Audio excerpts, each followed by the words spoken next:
बिस्मिल्लाहिर्रहमानिर्रहीम। अस्सलाम वालेकुम स्टूडेंट्स। उम्मीद है आप सब खैरियत से होंगे। आज हम लेक्चर नंबर 17 कर रहे हैं, चैप्टर नंबर 3 का। चैप्टर नंबर 3 में अभी तक हम 16 लेक्चर अपलोड कर चुके हैं। वो आप हमारे लिस्ट में देख सकते हैं। 16 लेक्चर हम ऑलरेडी अपलोड कर चुके हैं। आज हम लेक्चर नंबर 17 अपलोड कर रहे हैं और टॉपिक का हमारा नाम है कंजर्वेशन ऑफ लीनियर मोमेंटम और law of conservation of linear momentum. So इस टॉपिक में जाने से पहले जो प्रीवियस लेक्चर था relation between force and momentum, आपको वो वाली वीडियो लाजमी देखनी चाहिए। उसमें हम ये रिलेशन प्रूव कर चुके थे कि हमारे पास एफ़ जो होती है, एफ़ हमारे पास बराबर होती है delta P dividing by delta T की। ठीक है। अब ये जो रिलेशन था इसके ऊपर हम बहुत सारे एमसीक्यूज़ भी कर चुके हैं उस लेक्चर में, और न्यूमेरिकल टाइप क्वेश्चंस भी हम कर चुके हैं उसमें। इसका मतलब ये है कि जब हम एक्सटर्नली फोर्स लगाते हैं एक सिस्टम पे, जब हम बाहर से फोर्स लगाते हैं किसी ऑब्जेक्ट पे, तो उस ऑब्जेक्ट का मोमेंटम जो है वो चेंज होता है। मतलब किसी ऑब्जेक्ट का मोमेंटम अगर आप चेंज करना चाहते हैं तो आपने क्या करना है, आपने फोर्स लगाना है। फोर्स हम किस लिए लगाते हैं, जब with the passage of time अगर हम मोमेंटम को चेंज करना चाहते हैं तो हमने एक्सटर्नल सोर्स से फोर्स लगाना है। अगर हम एक्सटर्नल सोर्स से फोर्स नहीं लगाते तो उस बॉडी का या जो सिस्टम का जो मोमेंटम है वो हमेशा सेम रहेगा, वो मोमेंटम चेंज नहीं होगा। सो इसको हम कहते हैं law of conservation of linear momentum. अभी मैं आपको स्टेटमेंट लिख के देता हूँ और फिर मैं आपको ये प्रूव करता हूँ। ठीक है।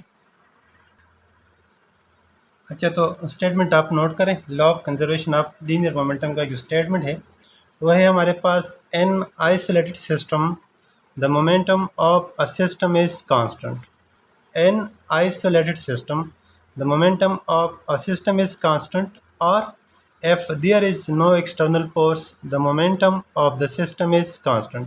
अब इसका मतलब ये हुआ कि हमारे पास एक सिस्टम होता है, उसको हम कहते हैं आइसोलेटेड सिस्टम।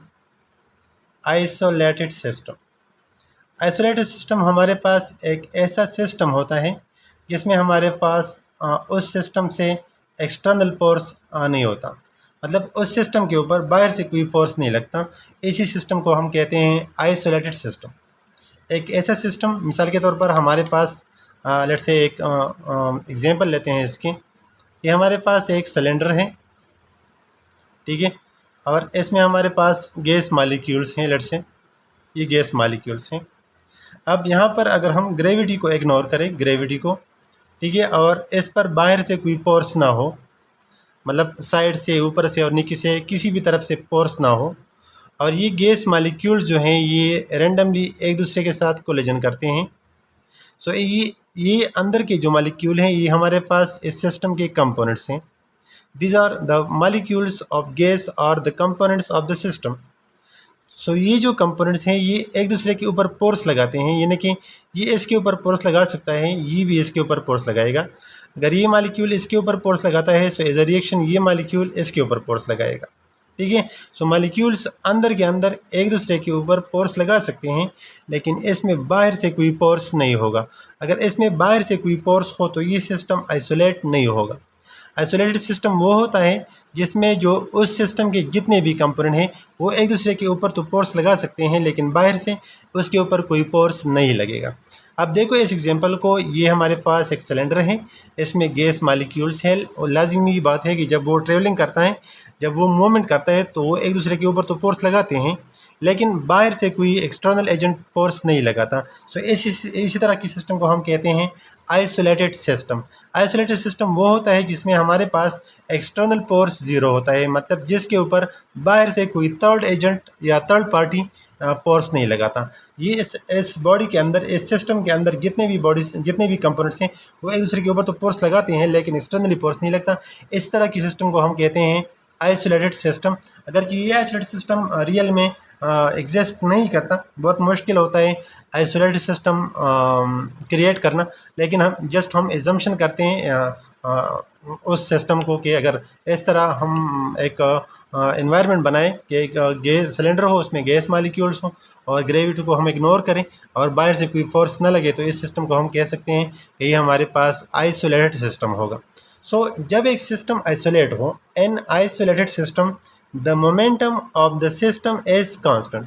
मतलब अंदर जितने भी मालिक्यूल्स हैं, लेट्स से ये एक मालिक्यूल है, 1 2 3 4 एंड 5 मालिक्यूल्स, एन 5 के इन सब का मतलब इसका लेट्स से मोमेंटम 2 है, इसका 3 है, इसका 5 है, इसका 6 है, इसका 7 है, इन सबको ऐड करके जितना भी मोमेंटम बनता है वही होगा, ये ना इंक्रीज़ होगा और ना डिक्रीज़ होगा। मैं आपको सिंपल अल्फाज में बताता हूँ। लेट्स से हमारे पास दो मालिक्यूल्स हैं, इसका मोमेंटम लेट्स से है 4 और इसका मोमेंटम है 5।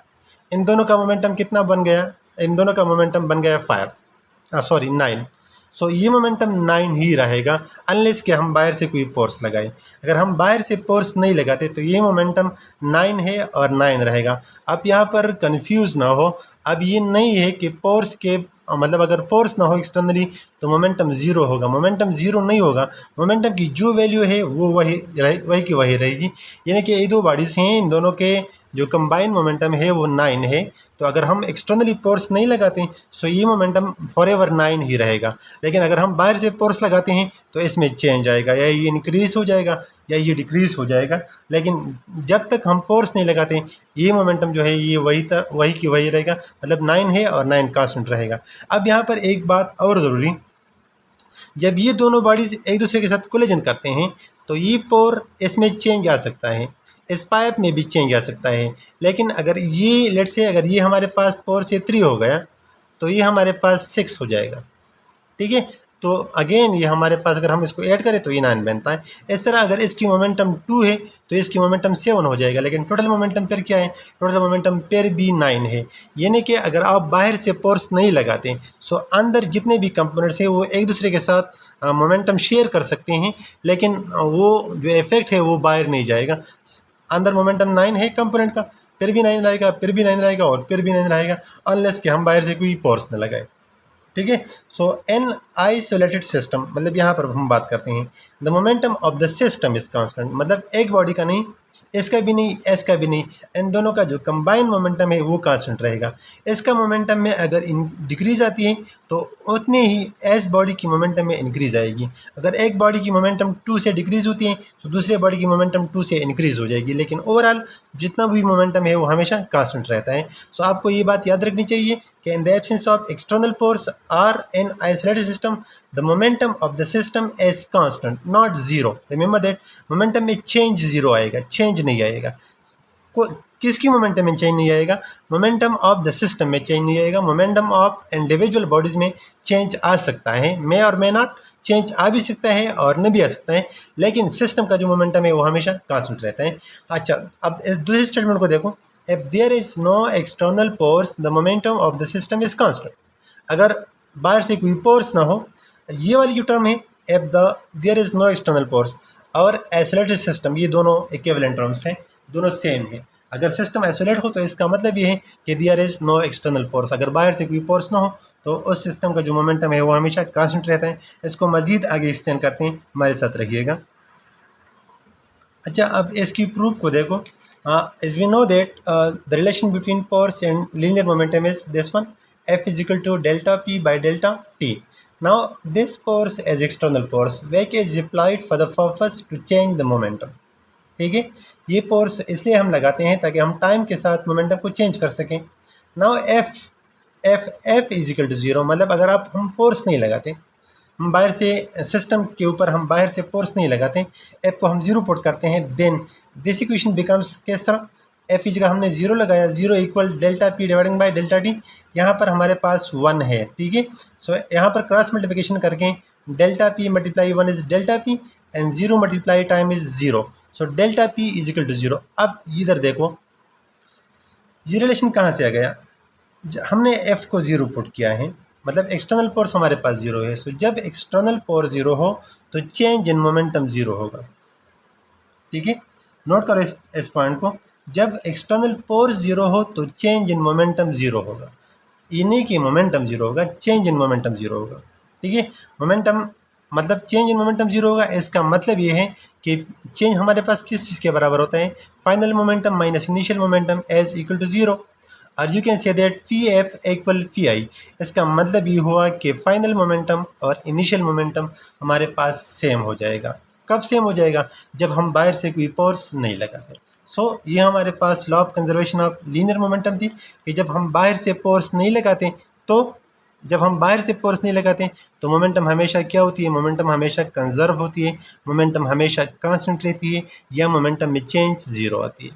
ठीक है, ये हमारे पास पेपर के लिहाज से, मतलब अगर स्टूडेंट्स या बच्चे बोर्ड की एग्ज़ाम के लिए ये क्वेश्चन अगर वो नोट करना चाहते हैं तो यहाँ तक ये काफ़ी है, यहाँ तक हमारा क्वेश्चन मुकम्मल हुआ। अब इसमें आगे जाकर हम इसके ऊपर MCQ करते हैं, तो इस टॉपिक को समझने के बाद ही हम MCQs कर सकते हैं। तो इन चीज़ों को समझो, इंशाल्लाह बाद में जाके हम MCQs करते हैं। तो अभी आते हैं MCQs पे। जितना भी काम था पेपर के हवाले से, मतलब बोर्ड के एग्ज़ाम के हवाले से, वो यहाँ पर कंप्लीट हुआ। हमने स्टेटमेंट पढ़ा, हमने इसका प्रूफ पढ़ा, इसके बाद इसके ऊपर हम न्यूमेरिकल्स और MCQs करते हैं। ठीक है, तो हमारे साथ रहिए। अच्छा, इस पॉइंट को नोट करो, ये आपका एक MCQ है। This law is valid through out the process. मतलब हमारे पास लेट से जब एफ हमारे पास ज़ीरो हो एक्सटर्नली, जब हमारे पास एक प्रोसेस है जिसमें एक्सटर्नल फोर्स ज़ीरो है, उस सिस्टम का लेट से हमारे पास ये दोनों बॉडीज़ हैं। ठीक है, इसका मोमेंटम लेट से है 4 और इसका मोमेंटम है लेट से 6। दोनों का मोमेंटम कितना है? दोनों का मोमेंटम 10 है, और यहाँ पर हम बाहर से कोई फोर्स वगैरह नहीं लगाते। आगे जाके मतलब जब आगे जाते हैं एक दूसरे से कोलिजन वगैरह करते हैं, इन दोनों का मोमेंटम एट ईच पॉइंट, यहाँ पर भी, मतलब जब तक इसके ऊपर फोर्स न लगे, ये जितना भी मोशन करता है, जहाँ भी जाता है, इसका मोमेंटम हमेशा कांस्टेंट ही रहेगा एट ईच पॉइंट। इसका ये मतलब नहीं है कि स्टार्ट में मोमेंटम और फाइनल में मोमेंटम इक्वल होगा और बीच में इक्वल नहीं होगा। इस तरह नहीं है, हर एक पॉइंट पे जो मोमेंटम है वो सेम ही रहेगा। ये नहीं है कि सिर्फ इनिशियल पॉइंट पे और फाइनल पॉइंट पे सेम रहेगा। हमारे पास linear momentum throughout the motion each point पे जो है वो कंजर्व होगा, वो सेम रहेगा। ये एक इम्पॉर्टेंट पॉइंट थी आपके लिए, इसको नोट करो। Now note this MCQ। MCQ का स्टेटमेंट कुछ इस तरह से कि हमारे पास दो बॉडीज़ हैं, M1 और M2। M1 की मास है 2 kg और M2 की मास है 1 kg। ठीक है, M1 इस तरफ जा रहे हैं with the velocity of 4 meter per second, and M2 इस तरफ जा रहे हैं with the velocity of 3 meter per second. इन दोनों के बीच कोलिजन हो जाता है, और कोलिजन के बाद इन दोनों की जो वेलोसिटीज़ हैं, इसकी जो वेलोसिटी है पहले वाली बॉडी की वो 3 मीटर पर सेकंड होगी, मतलब कम हो गई। इस दूसरे बॉडी M2 की जो वेलोसिटी है वो हमने फाइंड करना है कि वो कितनी होगी। क्वेश्चन को आप समझ चुके होंगे शायद। एक ऑब्जेक्ट है 2 kg मास है इसकी, ये 4 मीटर पर सेकंड से जा रही है। दूसरी जो ऑब्जेक्ट है उसकी मास 1 kg है और ये 3 मीटर पर सेकंड से जा रही है। इन दोनों के बीच कोलिजन हो जाती है, और कोलिजन के बाद ये जो 2 kg ऑब्जेक्ट है इसकी वेलोसिटी में डिक्रीज आती है 3 मीटर पर सेकंड। आपने क्या करना है, आपने इस बॉडी की जो वेलोसिटी है वो फाइंड करनी है। अब इस क्वेश्चन को हम law of conservation of momentum से ही करेंगे।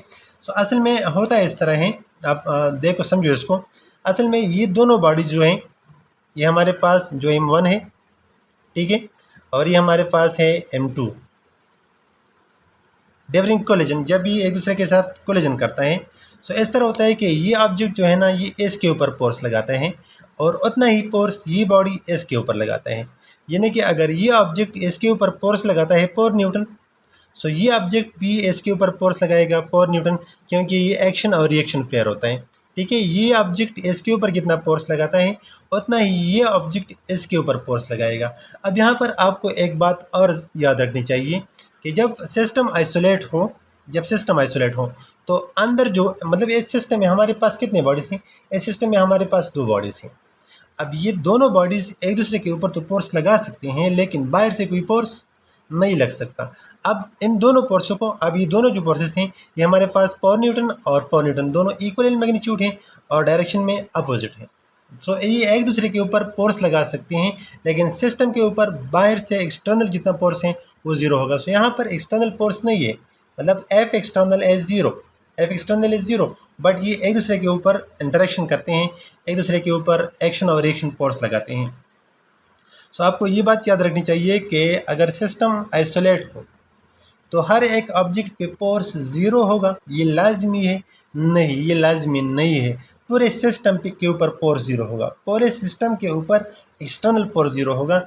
इस बॉडी पे भी फोर्स लग सकता है, इस बॉडी पे भी फोर्स लग सकता है, इंडिविजुअली फोर्स लग सकता है, लेकिन ओवरऑल सिस्टम पे एक्सटर्नली फोर्स नहीं होगा। ये बात आपको यहाँ पर भी क्लियर होगी।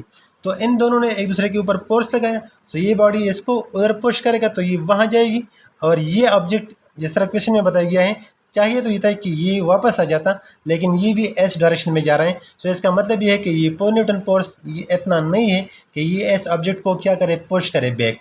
सो ये अपनी ही डायरेक्शन में जाएगा। ठीक है, फोर्स ये ऑब्जेक्ट इसके ऊपर लगाता है और ये ऑब्जेक्ट इसके ऊपर लगाते हैं, फोर्स लगाते हैं, और फोर्सेस के लगाने की वजह से इनके जो वेलोसिटीज़ हैं उसमें क्या आता है, उसमें चेंज आता है। इसमें भी एक्सीलरेशन होगी और इसमें भी एक्सीलरेशन पैदा होगी, जिसकी वजह से इसकी वेलोसिटीज़ में चेंज आता है। अब हम फाइंड करते हैं v2 को डायरेक्टली। देखो अब इसको, according to law of conservation of momentum, initial momentum जो होता है वो हमारे पास बराबर होता है फाइनल मोमेंटम का। ठीक है, सो इनिशियल मोमेंटम हमारे पास सिस्टम का कितना हो गया, सिस्टम का जो इनिशियल मोमेंटम था वो हमारे पास है m1v1 और प्लस m2v2। मतलब एक बॉडी की मोमेंटम का बात हम नहीं करते, हम पूरे सिस्टम की मोमेंटम का बात करते हैं। सो m1v1 एस का हो गया और m2v2 एस का हो गया, and this S equal to m1 v1 dash और प्लस m2 और v2 डैश। ठीक है, m1 कितना है, m1 हमारे पास है 2 और v1 हमारे पास है 4 और m2 हमारे पास है 1 और v2 हमारे पास है 3 और m1 हमारे पास अगेन यहाँ पर है 2 और v1 डैश हमारे पास है 3। सो m2 हमारे पास है 1 और v2 डैश को हमने क्या करना है, फाइंड करना है। तो हो जाएगा 8 प्लस 3 इक्वल 6 और 1 multiply v2 dash, that is only v2 dash. So 8 plus 3 से आ जाएगा 8 प्लस 3 से आएगा 11 एस इक्वल टू 6 और प्लस v2 डैश। सो v2 डैश हमारे पास बराबर हो जाएगा 11 माइनस 6 के 5 मीटर पर सेकंड। सो एस सब्जेक्ट की जो वेलोसिटी है वो क्या हो जाएगी, वो हो जाएगी 5 मीटर पर सेकंड। अब देखो यहाँ पर जब हम 5 मीटर पर सेकंड लगाते हैं तो आप चेक करो मोमेंटम को, इनिशियल और फाइनल को। इनिशियल मोमेंटम कितना है टोटल, इसका है 8 और इसका है 3। तो टोटल मोमेंटम हमारे पास इनिशियली क्या था, 11 था। अब फाइनल देखो, फाइनल हमारे पास ये हो जाएगा 2 3 6 और 1 5 सो 6 प्लस 5 6। इन दोनों का जो कंबाइन मोमेंटम है वो भी 11 है और इन दोनों का जो कंबाइन मोमेंटम है वो भी 11 है। सो ये आपका MCQ सॉल्व हो गया। इस तरह के MCQs आपको आ सकते हैं, आपने इसके ऊपर गौर करना है। ठीक है, अब जाते हैं अगले MCQ पे। अच्छा, अब इस MCQ को देखो। इस MCQ में कहानी कुछ इस तरह से है कि हमारे पास 2 बॉडीज़ हैं, 2 kg और 1 kg। ये बॉडी मूव करता है 3 मीटर पर सेकंड से अलॉन्ग पॉजिटिव एक्स एक्सिस, मतलब राइट साइड पे, और ये जा रहा है 1 मीटर पर सेकंड पे टुवर्ड्स राइट साइड। यहाँ पर इसकी कोलिजन हो जाती है।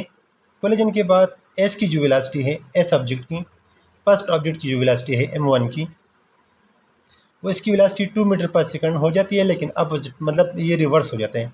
जब ये दोनों एक दूसरे के करीब आते हैं इस तरह, तो इस बॉडी को बैक पुश करते हैं, वापस करते हैं, और ये ऑब्जेक्ट अपनी डायरेक्शन में जा रहा है। ठीक है, यानी कि जब ये ऑब्जेक्ट इसके साथ कोलाइड करता है, ये ऑब्जेक्ट इसके साथ टकराता है, तो ये ऑब्जेक्ट अपनी जगह से क्या होता है, अपनी जगह से वापस हो जाता है। कोलिजन के बाद वापस हो जाते हैं, कौन सी वेलोसिटी से, 2 मीटर पर सेकंड की वेलोसिटी से। अब ये ऑब्जेक्ट जो है ये अपने ही डायरेक्शन में जा रहे हैं, इसकी डायरेक्शन में चेंज नहीं आई है। हमने क्या करना है, हमने इसकी वेलोसिटी फाइंड करनी है। तो चलो फाइंड करते हैं law of conservation of momentum की मदद से। देखो अब इसको, अब देखो इसको, m1 हमारे m1v1 plus m2v2 equal m1v1 dash plus m2v2 dash. अब देखो m1 हमारे पास है 3 और v1 हमारे पास है, m1 हमारे पास है 2 और v1 हमारे पास है 3 और प्लस m2 हमारे पास है 1 kg और v2 हमारे पास है 1 इक्वल टू m1 की वेलोसिटी मास कितनी है, 2 है। इसकी जो वेलोसिटी है वो 2 मीटर पर सेकंड है, लेकिन वो नेगेटिव एक्स में है, उसकी डायरेक्शन चेंज हुई है। याद रखिए, जितनी भी क्वांटिटीज हम अलॉन्ग नेगेटिव एक्स लेते हैं ना, तो उसको हम नेगेटिव कंसीडर करेंगे, तो यहाँ पर हमारे पास माइनस आ जाएगा। आप समझिए बात को। ऐसे पहले जो हमने वेलोसिटी ली थी वो पॉजिटिव ली थी, क्योंकि वो पॉजिटिव एक्स में जा रहा था, इस तरफ जा रहा था। अब ये ऑब्जेक्ट रिवर्स हो गए, मतलब ये नेगेटिव एक्स में जा रहे हैं, तो आपने क्या करना है, आपने यहाँ पर आप माइनस लगाना है। ठीक है, और प्लस m2 कितनी है, m2 हमारे पास है 1 और v को हमने क्या करना है, वी को हमने v2 डैश को हमने फाइंड करना है, मतलब इस ऑब्जेक्ट की वेलोसिटी कितनी होगी। तो ये हमारे पास हो जाएगा 6 + 1 इक्वल -4 और plus 1 multiply to v2 dash as v2 dash. तो ये हो जाएगा 7 इक्वल -4 प्लस v2 डैश और ये माइनस इस तरफ आ जाएगा तो ये 11 हो जाएगा। 11 is equal to v2 dash. मतलब इसका क्या मतलब होगा? इसका मतलब ये होगा कि ये जो ऑब्जेक्ट हैं ये जाएगा 11 मीटर पर सेकंड पे। 11 मीटर पर इसकी वेलोसिटी कितनी हो जाएगी? इसकी वेलोसिटी हो जाएगी 11 मीटर पर सेकंड पे और किस तरफ? पॉजिटिव एक्स में। अब इसको वेरिफिकेशन के लिए आप यहाँ पर वैल्यूज पुट करो, आपको पता चल जाएगा। इनिशियल जो मोमेंटम था वो हमारे पास था 7, फाइनल जो मोमेंटम है वो कितना आ जाएगा? इन दोनों का जो मोमेंटम है, इसका जो मोमेंटम है वो आ जाएगा 4, ठीक है। और इसका जो मोमेंटम है वो हमारे पास आ जाएगा, इसकी वेलोसिटी 11 है और मास हमारे पास 1 है, तो इसकी मोमेंटम कितनी जाएगी? इसकी मोमेंटम हमारे पास आ जाएगी p = mv। मास m का 1 है और v इसका 11 है, तो इसका जो मोमेंटम है वो 11 आ जाएगा। लेकिन ये जो है ना, ये मोमेंटम एस ऑब्जेक्ट की मोमेंटम 11 है लेकिन वो पॉजिटिव है, और एस ऑब्जेक्ट का जो मोमेंटम है वो हमारे पास 4 है लेकिन वो नेगेटिव डायरेक्शन में है। सो इन दोनों मोमेंटम को जब आप ऐड करते हैं, क्योंकि मोमेंटम तो वेक्टर क्वांटिटी है और आपको पता है जब हम दो वेक्टर्स को ऐड करते हैं तो हम एक दूसरे से माइनस करते हैं। सो आपने एक बड़े से छोटे को माइनस करना है, सो इसका जो आंसर है वो आ जाएगा 7। सो इनिशियल मोमेंटम भी 7 थी सिस्टम का और फाइनल मोमेंटम भी क्या थी? फाइनल मोमेंटम भी 7 ही हो गई। यहाँ पर आपको माइनस का मतलब आ गया। यहाँ पर अगर हम माइनस नहीं लगाते, यहाँ पर अगर हम माइनस की जगह 4 लगाएंगे तो ये लॉ फिर अनवैलिड हो जाएगा, ये फिर गलत हो जाएगा। तो आपने डायरेक्शन को भी कंसीडर करना है। It is very important to consider the direction while you are attempting the MCQ और अटेम्प्टिंग द न्यूमेरिकल, ठीक है। अब यहाँ पर आपको एक बात और भी क्लियर हो जाएगी। देखो ना, पूरी सिस्टम के मोमेंटम में चेंज नहीं आता, इस सिस्टम का मोमेंटम कोलिजन से पहले और कोलिजन के बाद सेम है। इंडिविजुअली मोमेंटम में चेंज आता है। इंडिविजुअली इसकी जो इनिशियल मोमेंटम थी एस सब्जेक्ट की वो थी 6 और एस सब्जेक्ट की थी 1। कोलिजन के बाद एस सब्जेक्ट की मोमेंटम हो गई -4 और इसकी मोमेंटम हो गई 11। तो इंडिविजुअली मोमेंटम में चेंज आता है लेकिन ओवरऑल सिस्टम में जो है वो मोमेंटम में चेंज नहीं आता, ठीक है जनाब। अगले MCQ पे चलते हैं। चलो नेक्स्ट MCQ जो है उसको समझो। MCQ का स्टेटमेंट मैं नहीं लिख सकता क्योंकि बहुत लंबा स्टेटमेंट होता है तो वो टाइम लेता है। तो स्टेटमेंट को आप नोट करो। इस तरह बात है ना कि ये एक कश्ती है और ये मतलब बिल्कुल किनारे पे खड़ी है। ये हमारे पास लेट्स से हमारे पास समंदर है, नहर है, ठीक है, और नहर के किनारे ये कश्ती जो है वो लैंड कर चुकी है, यहाँ पर है, बिल्कुल किनारे पे खड़ी है। अब ये जो एक लड़का है, इस लड़की की मास जो है वो है, इस लड़की की मास 30 kg है, ठीक है। ये एक कश्ती है, ठीक है, कश्ती बिल्कुल दरिया के किनारे खड़ी है। अब ये जो लड़का है ये कश्ती से जंप करता है। यहाँ पर क्या है, यहाँ पर साहिल है, सैट के बीच ये जंप लगाता है, मतलब ये कश्ती से उतरता है। यहाँ पर जब ये कश्ती से उतरता है तो आप जस्ट इमेजिन करो, बल्कि आप फील करो इस चीज़ को कि जब आप कश्ती से जंप लगाते हैं तो आप कश्ती पर किस डायरेक्शन में फोर्स लगाते हैं। जब आप जंप करते हैं आगे की जानिब तो आपके जो पाँव होते हैं वो एज ए रिएक्शन कश्ती के ऊपर बैक साइड में फोर्स लगाते हैं। ऐसा है कि नहीं? जस्ट फील करो इस चीज़ को।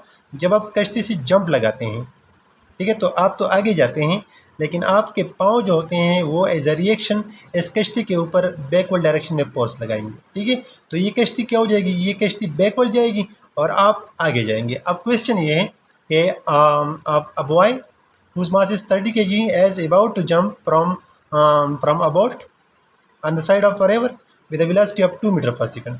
इस लड़के की जो वेलोसिटी है वो 2 मीटर पर सेकंड है और इसकी मास जो है वो 30 kg है। इस कश्ती की जो मास है वो 100 kg है। जब ये लड़का जंप करता है इस कश्ती से, सो ये कश्ती पीछे की जानिब जाएगी। सो पीछे की जानिब जब जाएगी तो इसकी वेलोसिटी कितनी हो जाएगी, हमने ये फाइंड करना है। क्वेश्चन को समझिए आप। ये लड़का कश्ती से जंप लगाता है आगे की जानिब, तो ये लड़का आगे जाएगा और इसके जो पाँव हैं वो कश्ती को बैकवर्ड पुश करेगा। मिसाल के तौर पर ये कश्ती है, आप यहाँ पे खड़े हैं, ठीक है, और आप यहाँ से जंप लगाते हैं। जब आप आगे जंप लगाते हैं तो आपके पाँव जो हैं वो इस कश्ती को क्या करेगा, वो इस कश्ती को पीछे की तरफ पुश करेगा। सो ये जब कश्ती पीछे की तरफ पुश होगी तो ये कितनी वेलोसिटी से पीछे की तरफ जाएगी। तो इस क्वेश्चन को आप सॉल्व करो, वीडियो को पॉज करो और इस क्वेश्चन को सॉल्व करो, वैल्यू निकालो, शाबाश। अच्छा, अब हम इसको सॉल्व करते हैं। सोल्यूशन को देखो आप, हमारे पास इक्वेशन है लॉ ऑफ कंजर्वेशन। क्योंकि यहाँ पर एक्सटर्नली तो फोर्स नहीं है, ये सिस्टम है, सिस्टम में एक लड़का है और एक किश्ती है, बाहर से कोई थर्ड पार्टी फोर्स नहीं लगाता। तो हमारे पास जो इनिशियल मोमेंटम होता है m1 v1 plus m2 v2 equal m1 v1 dash और प्लस m2 v2 डैश। ठीक है, इनिशियल मोमेंटम दोनों का, कश्ती का और लड़के का, और फाइनल मोमेंटम कश्ती का और लड़के का सेम होगा। सो हमारे पास m1 है 100 kg, m1 इस कश्ती का मास है और v1 इसकी 0 है, मतलब रेस्ट में है, और m2 लड़के की मास है, वो है हमारे पास 30 kg, और वेलोसिटी भी उसकी क्या है, 0 है, जंप लगाने से पहले। ठीक है, और m1 हमने क्या लिया, इसको लिया था ना, कश्ती को, तो ये हो जाएगा 100।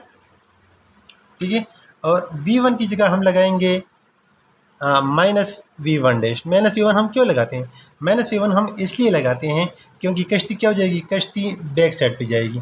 तो बैक साइड की वेलोसिटी को हम क्या करते हैं, बैक साइड की वेलोसिटी को हम माइनस लेते हैं। आप अगर माइनस ना भी ले तो फिर भी आंसर ठीक आता है, लेकिन फिर वो वेलोसिटी ऑटोमेटिकली नेगेटिव हो जाएगी। लेकिन यहाँ पर अगर आप नेगेटिव पुट करते हैं तो आपके लिए बहुत आसानी हो जाएगी, क्योंकि कश्ती नेगेटिव साइड पे जाती है। तो यहाँ हमने v1 डैश की जगह हमने क्या लगाया, माइनस v1 डैश, और प्लस m2 कितनी है, लड़की की मास है 30 kg, और इसकी जो वेलोसिटी है वो है 2 मीटर पर सेकंड।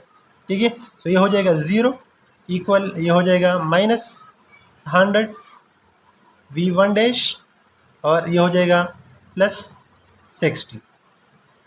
ठीक है, सो अब ये इस जाने आ जाएगा, तो ये हो जाएगा 100 v1 डैश और ये हो जाएगा 60, और v1 डैश हमारे पास हो जाएगा,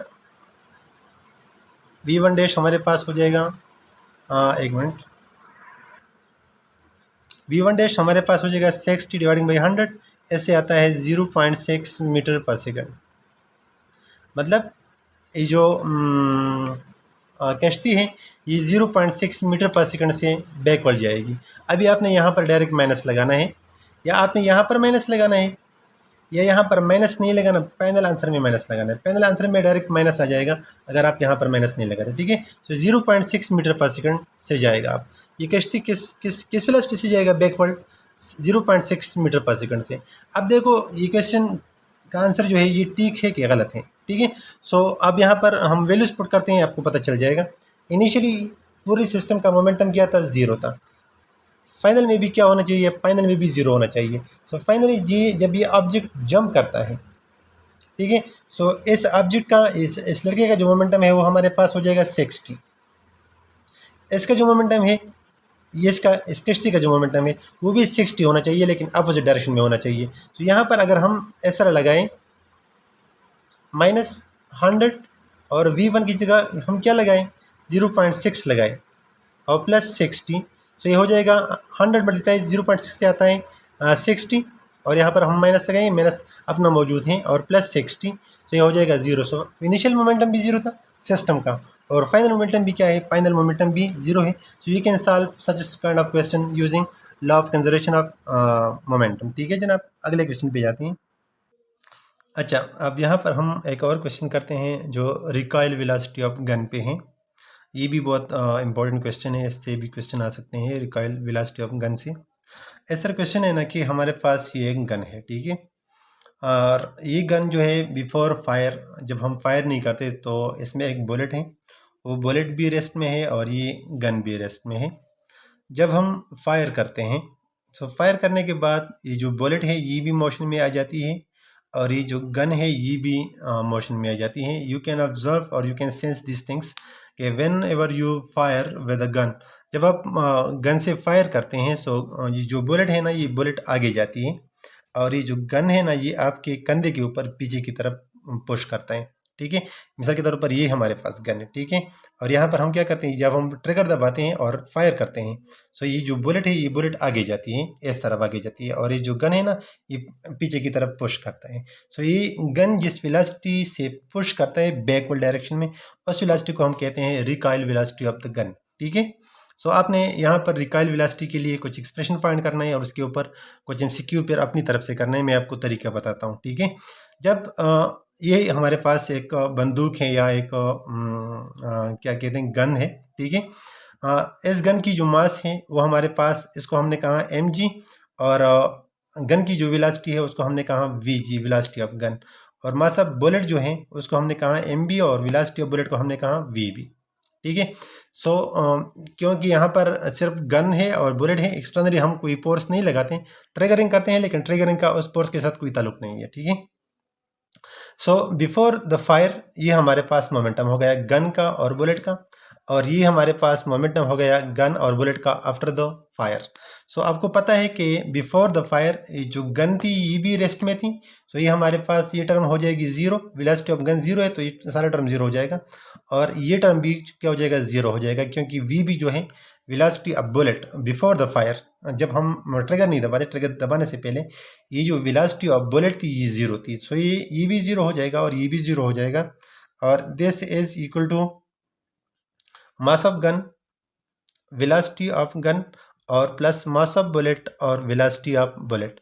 ये हो जाएगा zero equal mass of gun, velocity of gun. यहाँ पर आप माइनस वी जी लगाओ या वी जी न लगाओ, कोई फर्क नहीं पड़ता, वी जी और माइनस वी जी। अगर आप वी जी लगाते हैं तो बी ठीक है, अगर आप माइनस वी जी लगाते हैं तो बी ठीक है, ठीक है। फाइनल आंसर में आपने फिर डिसीजन करना है कि क्या करना है, माइनस वी जी और प्लस एम बी, और ये हो जाएगा एम बी। माइनस हमने इसलिए लगाया कि गन किस तरफ जा रहा है, गन बैकवर्ड जा रहे हैं, मतलब नेगेटिव एक्स पे जा रहे हैं। सो ये हो जाएगा zero equal minus M G V G, ये हो गया गन का मोमेंटम, ठीक है, और plus M B V B, ये हो गया बुलेट का मोमेंटम, ठीक है। इन दोनों का सम जो है वो ज़ीरो होना चाहिए, ठीक है। सो इसको हम इस तरफ लेके आते हैं, जब हम इसको इस तरफ लेके आते हैं तो ये हो जाएगा M G V G as equal to M B और वी बी, ठीक है। सो वी जी हमारे पास हो जाएगा एम बी वी बी और डिवाइडिंग बाई एम जी। अब देखो, जब आप गन की वेलोसिटी फाइंड करते हैं ना, जो न्यूमेरिकल वैल्यू होती है, आपने उसके साथ माइनस लाजमी लगाना है, क्योंकि जो गन की वेलोसिटी है ना ये किस तरफ जाती है, ये बैक साइड पे जाती है। सो वेलोसिटी ऑफ गन जो है, रिकॉइल वेलोसिटी, वो हमेशा माइनस की तरफ होती है, ठीक है। सो यहाँ पर हम जब इससे आंसर निकलता है, सो हमारे पास उसके साथ हम अपनी तरफ से फिर माइनस लगाएंगे, क्योंकि वेलोसिटी ऑफ गन जो है वो माइनस होगी। या आप यहाँ पर माइनस ना लगाओ तो ऑटोमेटिकली यहाँ पर क्या आ जाएगी, माइनस आ जाएगी, ठीक है। लेकिन माइनस और प्लस में इतना कंफ्यूज ना हो, वेलोसिटी ऑफ गन जो है, जो रिकॉइल वेलोसिटी है, वो आपने माइनस लेनी है, सिंपल सी बात है, ठीक है। अब देखो, ये वेलोसिटी ऑफ गन है, मतलब फायर के बाद गन जिस वेलोसिटी से बैकवर्ड पुश होता है, ये वही वेलोसिटी है।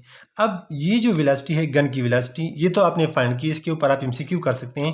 मिसाल के तौर पर आपको मास ऑफ बुलेट और वेलोसिटी ऑफ बुलेट गिवन है, और मास ऑफ गन भी गिवन है, अपने वेलोसिटी ऑफ गन फाइंड करनी है after the fire. So you can easily find here, अगर आपको मास ऑफ बुलेट गिवन है, वेलोसिटी ऑफ बुलेट गिवन है, और मास ऑफ गन गिवन है, तो आप वेलोसिटी ऑफ गन को फाइंड कर सकते हैं इस फार्मूला से। यहाँ पर वेलोसिटी ऑफ गन जो है, ये जो रिकॉइल वेलोसिटी है, ये डिपेंड करता है कि अब किस चीज़ के ऊपर, ये मास ऑफ गन पे डिपेंड करता है। मास ऑफ गन जितनी ज़्यादा हो इतनी रिकॉइल वेलोसिटी कम होगी, मतलब अगर हेवी गन हो तो उसकी जो बैकवर्ड वेलोसिटी होती है वो कम होगी। अगर मास लाइट हो, मतलब छोटा हो, तो उसकी वेलोसिटी फिर क्या होगी, उसकी वेलोसिटी फिर ज़्यादा होगी। तो आपको यहाँ पर एक एमसीक्यू और मिल गया कि ये जो रिकॉइल वेलोसिटी ऑफ गन है, ये किस चीज़ पे डिपेंड करता है, ये मास ऑफ गन पे डिपेंड करता है। अगर मास ऑफ गन, मतलब अगर बंदूक छोटा हो तो ये बैकवर्ड वेलोसिटी ज़्यादा होगी, अगर बंदूक हैवी हो, बड़ा हो, तो बैकवर्ड वेलोसिटी क्या हो जाएगी, छोटी हो जाएगी। अगर मास ऑफ गन ज़्यादा हो तो वेलोसिटी कम होगी, अगर मास ऑफ गन कम हो तो वेलोसिटी ज़्यादा होगी। ये बात क्लियर हो गई। इसके अलावा जो वेलोसिटी ऑफ गन जो है, जो रिकॉइल वेलोसिटी है, ये डिपेंड करता है मास ऑफ बुलेट पे और वेलोसिटी ऑफ बुलेट पे। जितनी मास ऑफ बुलेट ज़्यादा हो इतनी वेलोसिटी ऑफ गन ज़्यादा होगी, जितनी वेलोसिटी ऑफ बुलेट ज़्यादा हो इतनी ही वेलोसिटी ऑफ गन ज़्यादा होगी। यानी कि रिकॉइल वेलोसिटी ऑफ गन जो है, ये इन तीन चीज़ों पे डिपेंड करता है, मास ऑफ बुलेट पे, वेलोसिटी ऑफ बुलेट पे, और मास ऑफ गन पे। ये चीज़ आपको क्लियर होनी चाहिए। सो ये था हमारे पास रिकॉइल वेलोसिटी। अब जाते हैं आगे दूसरे एमसीक्यू पे। अच्छा, आप एक एमसीक्यू करते हैं एक्सप्लोजन पे। जो एक्सप्लोजन होता है, ये हमारे पास एक गोला है, मतलब आप जो कोई भी चीज़ ले सकते हैं, ये एक गोला है, जिस तरह तोप का गोला जिस तरह बम होता है, ये बम है। बम बम तो जानते हैं ना आप बम को जानते हैं। बम बम जो ब्लॉक करता है और लोगों को हलाक कर देते हैं। अल्लाह हमें ऐसे हादसा से बचाएं जिसमें बम फटे, ठीक है। सो ये हमारे पास एक बम है, और ये जब मतलब वो धमाका हो जाता है, सो ये बम 2 पीसेस में डिवाइड होता है। ये क्वेश्चन इस तरह की होने लाजमी नहीं कि बम 2 पीसेस में डिवाइड हो जाए, बम सेवरल पीसेस में भी डिवाइड हो सकते हैं। यहाँ पर जस्ट हम 2 पार्ट्स की बात करते हैं, 3 पार्ट्स भी हो सकते हैं, 4 भी हो सकते हैं, हम सब पे क्वेश्चन करते हैं। लेकिन यहाँ पर पहले हम बात करते हैं कि जब ये बम ब्लास्ट हो जाता है, सो ब्लास्ट के बाद ये 2 इक्वल पार्ट्स में डिवाइड होता है, लेकिन यानी कि इसका मास भी m है और इसका भी m है, यानी कि इसका मास और इसका मास सेम है, 2 इक्वल पार्ट्स में डिवाइड हुआ। इस पार्ट की जो वेलोसिटी है वो है 2 मीटर पर सेकंड, मतलब अलॉन्ग पॉजिटिव एक्सिस से जा रहे हैं, और इसकी जो वेलोसिटी है वो हमने फाइंड करनी है कि क्या हो जाएगी, ठीक है। सो यहाँ पर चूंकि एक्सटर्नल फोर्स नहीं है, बाहर से तो फोर्स जीरो है ना, तो ये हमारे पास एक आइसोलेटेड सिस्टम हुआ। सो यहाँ पर हम law of conservation of momentum को अप्लाई कर सकते हैं, क्योंकि बाहर से तो कोई फोर्स नहीं लगा है ना। सो यहाँ पर हम लिख सकते हैं कि हमारे पास जो इनिशियल मोमेंटम थी वो तो जीरो थी, क्योंकि जो बम था ये रेस्ट में था। सो हमें फाइनल मोमेंटम भी हमारी क्या होनी चाहिए, फाइनल मोमेंटम भी हमारे पास जीरो हो जानी चाहिए, या आप लिख सकते हैं कि P I should be equal to P F, और इसकी मास हमारे पास क्या हो जाएगी, इसकी मास हमारे पास हो जाएगी 2m। हमें तो पता नहीं है कि इसकी मास कितनी है ना, लेकिन m ये है और m ये है, सो इसकी मास क्या हो जाएगी, इसकी मास हमारे पास 2m हो जाएगी। सो इनिशियल मोमेंटम कितनी है, m v equal final momentum हमारे पास क्या हो जाएगी, m लेट से हमारे पास है v1 और ये हमारे पास हो जाएगी v2। सो ये हो जाएगा mass multiply velocity, mass multiply velocity. Mass हमारे पास इसकी है m, ठीक है, और वेलोसिटी इसकी है 2 मीटर पर सेकंड। इसकी क्या हो जाएगी, प्लस इसकी मास हमारे पास है m, और इसकी जो वेलोसिटी है, मास हमारे पास है m, और इसकी जो वेलोसिटी है वो हमारे पास हो जाएगी, ये इस डायरेक्शन में जा रहे हैं, सो इसको हमने कहा -v2। सो यहाँ पर वेलोसिटी तो जीरो थी ना बम की इनिशियल वेलोसिटी, सो m मास हमारे पास यहाँ पर है 2m, याद रखो, ठीक है। इनिशियल मोमेंटम, मोमेंटम किस चीज़ के बराबर थे, मास मल्टीप्लाई वेलोसिटी। यहाँ पर मास कितना है 2m, वेलोसिटी कितनी है, उसको हमने v का नाम दिया, लेकिन v की वैल्यू कितनी है अभी हम पुट करेंगे। इसकी मास m है, इसकी मास m है, वेलोसिटी v1 है वो कितनी है 2 है, इसकी मास कितनी है m है, वेलोसिटी कितनी है -v2। माइनस हमने क्यों लगाया, क्योंकि ये नेगेटिव में आ रहे हैं। यहाँ पर इसकी वेलोसिटी जीरो है, बम की इनिशियल वेलोसिटी जीरो थी, सो ये सारा टर्म जीरो हो जाएगा। ये हो जाएगा 2m और ये हो जाएगा -m और v2। सो ये इस तरफ आ जाएगा, सो ये हो जाएगा ये हो जाएगा -2m, जब ये इक्वेशन से इस तरफ आएगा, और इस तरफ हो जाएगा -mv2। सो m और m कैंसिल हो जाएगा, सो v2 हमारे पास हो जाएगी 2 metre per second, 2 metre per second, लेकिन किस डायरेक्शन में आएगी, नेगेटिव एक्स में, तो यहाँ पर हम क्या लगाएंगे, माइनस लगाएंगे।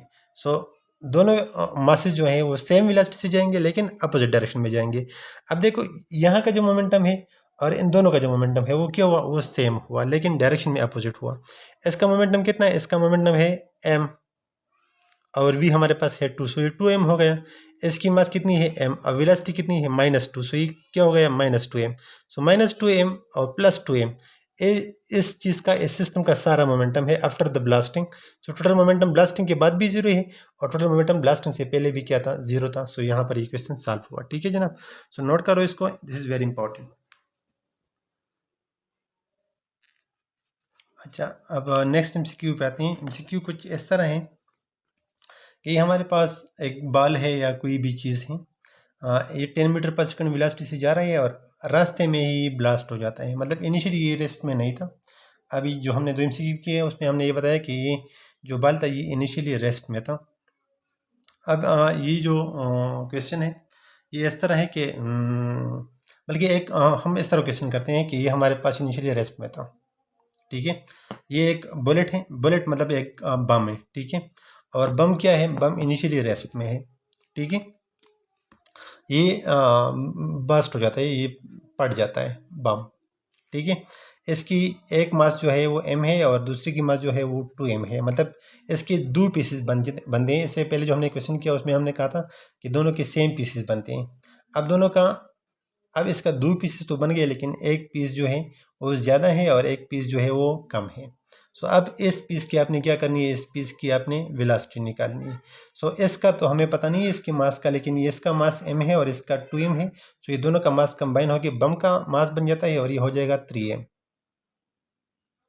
ठीक है, और इसकी इनिशियल वेलोसिटी क्या थी, इसकी इनिशियल वेलोसिटी 0 थी। आपने क्या करना है, आपने अभी इसकी वेलोसिटी निकालनी है। अभी इसकी वेलोसिटी का हमें पता नहीं है कि ये एस डायरेक्शन में है या ये एस डायरेक्शन में है, वी डोंट नो। सो हम डायरेक्शन नहीं लगा सकते। ठीक है, ये जो है ये एस डायरेक्शन में जा रहा है और इसका अब हम फाइंड करेंगे कि इसकी वेलोसिटी कितनी होगी और ये कौन सी डायरेक्शन में जाएगा। सो हमारे पास इस तरह इक्वेशन आता है, initial momentum P I should be equal to P F. Initial जो मोमेंटम था ये बम का होगा, बम का जो इनिशियल मोमेंटम है वो 0 है क्योंकि ये रेस्ट में है। इसका फाइनल मोमेंटम हमारे पास हो जाएगा m और ये हो जाएगा v। ये भी हमने फाइंड करना है और प्लस इसकी जो मोमेंटम है वो है मास है 2m और इसकी जो वेलोसिटी है वो है 10 मीटर पर सेकंड। सो ये हो जाएगा 0, ये हो जाएगा mv और ये हो जाएगा 20m। ठीक है, सो ये इस डायरेक्शन में आ जाएगा। सो ये हो जाएगा -mv इक्वल 20m। सो m और m कैंसिल हो जाएगा।